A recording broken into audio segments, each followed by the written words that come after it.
Disclaimer. The video content is for informational and educational purposes only.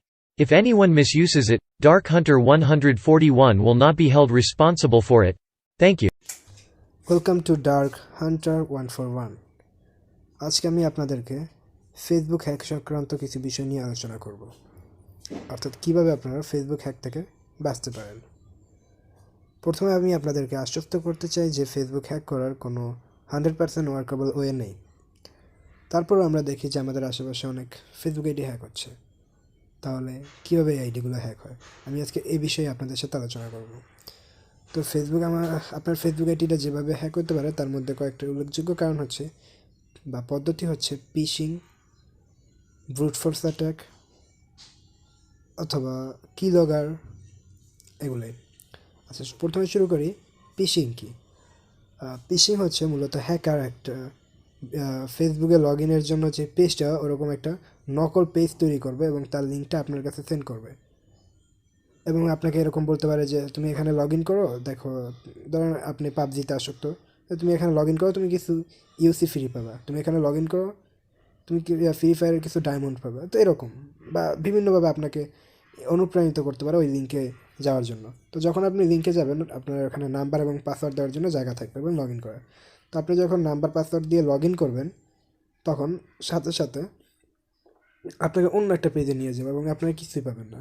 তা আপনি যখন তাকে পাবেন না, কিছু আসে না, তো সে বলবে হয়তো এখন আর এটা কাজ করে না বা এরকম কিছু, আপনাকে কিছু একটা বলে দিল। কিন্তু যখনই আপনি নাম্বার আর পাসওয়ার্ড দিয়ে ওখানে লগ ইনে ক্লিক করলেন বা সাবমিট দিলেন, সাথে সাথে আপনার পাসওয়ার্ডটা কিন্তু হ্যাকারের কাছে চলে গেল এবং সে আপনার আইডিটা নিয়ে গেবে।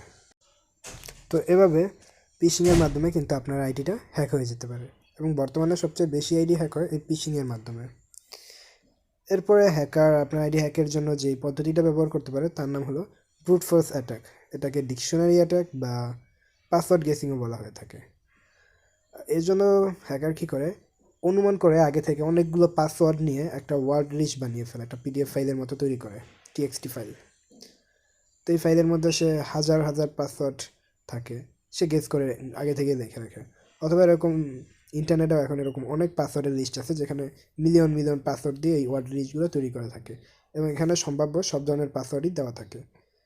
তো হ্যাকার কী করবে, স্ক্রিপ্টের মাধ্যমে ওখান দিয়ে অটোমেটিক একটার পর একটা পাসওয়ার্ড আপনার আইডিতে ট্রাই করতে থাকবে।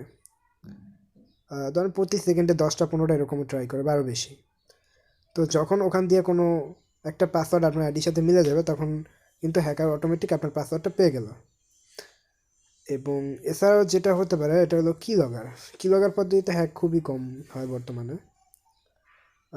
কিলগার কি, ধরেন আপনার একটা কম্পিউটার আছে এবং আপনার কম্পিউটারে আপনার এক বন্ধু এসে একটা কিলগার ইনস্টল করে দিল। তাহলে কী হবে যে আপনি আপনার কিবোর্ডে যা কিছু লিখবেন ওগুলো সব কিন্তু কিলগারে সেভ হয়ে থাকবে এবং ওই কিলগারের ওই যেখান থেকে সেভ হয়ে দিল ওটা ওয়্যারলেসভাবে, অর্থাৎ ইন্টারনেটের মাধ্যমে কিন্তু হ্যাকারের কাছে চলে যেতে পারে, অথবা হ্যাকার আপনার কম্পিউটারে ওই ফাইলটা পরবর্তীতে এসে ওপেন করে দেখতে পারে। তো তার মাধ্যমে আপনি যা যা সারাদিনে টাইপ করলেন সবগুলোই কিন্তু কিলগারের মধ্যে সেভ হয়ে থাকবে।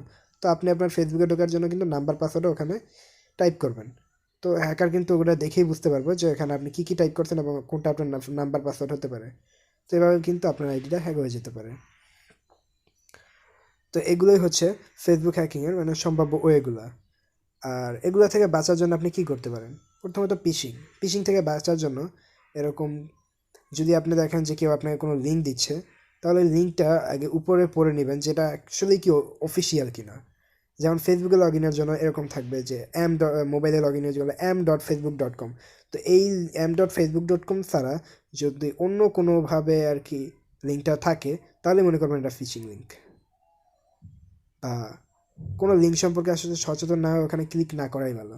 এবং ব্রুট ফোর্স অ্যাটাক থেকে বাঁচার জন্য ইউনিক পাসওয়ার্ড আপনার ট্রাই করতে হবে। যেরকম আপনি সম্ভাব্য বড় পাসওয়ার্ড দেন, পাসওয়ার্ডের মধ্যে ক্যাপিটাল লেটার, স্মল লেটার এবং নাম্বার এবং বিভিন্ন সাইনগুলো মিলিয়ে একটা স্ট্রং পাসওয়ার্ড তৈরি করেন, তাহলে আপনার কিন্তু ব্রুট ফোর্স অ্যাটাকটা হচ্ছে না। আর কিলগারের ক্ষেত্রে আপনার যা সতর্কতা অবলম্বন করতে হবে যে আপনি আপনার বন্ধুর কম্পিউটারে যখন আপনি আপনার আইডিটা লগ ইন করবেন তখন একটু সতর্ক থাকতে হবে এরকম। আর এই হ্যাকগুলো থেকে বাঁচার ফেসবুকে আরেকটা ভালো ওয়ে হচ্ছে 2 ফ্যাক্টর অথরাইজেশন। আপনারা প্রথমে ফেসবুকের সেটিংয়ে চলে যাবেন, সেটিং থেকে লগ ইন এবং লগ ইনের ওখানে 2 ফ্যাক্টর অথরাইজেশন এরকম কিছু একটা লেখা থাকবে। তো ওটা যদি আপনি অন করে দেন তাহলে যখনই কেউ আপনার নাম্বার এবং পাসওয়ার্ড দিয়ে লগ ইন করতে যাবে, সাথে সাথে আপনার ফোনে একটা SMS আসবে এবং SMS একটা কোড থাকবে। ওই কোডটা যদি আপনি আপনার আইডিতে দিয়ে দেন তাহলেই লগ ইন করতে পারবেন। এখন মনে করেন কেউ কোনোভাবে আপনার আইডির নাম্বার পাসওয়ার্ড জেনে গেল, কিন্তু সে কিন্তু নাম্বার পাসওয়ার্ড থাকলেও লগ ইন করতে পারবে না যদি আপনি 2 ফ্যাক্টর অথরাইজেশন অন করেন।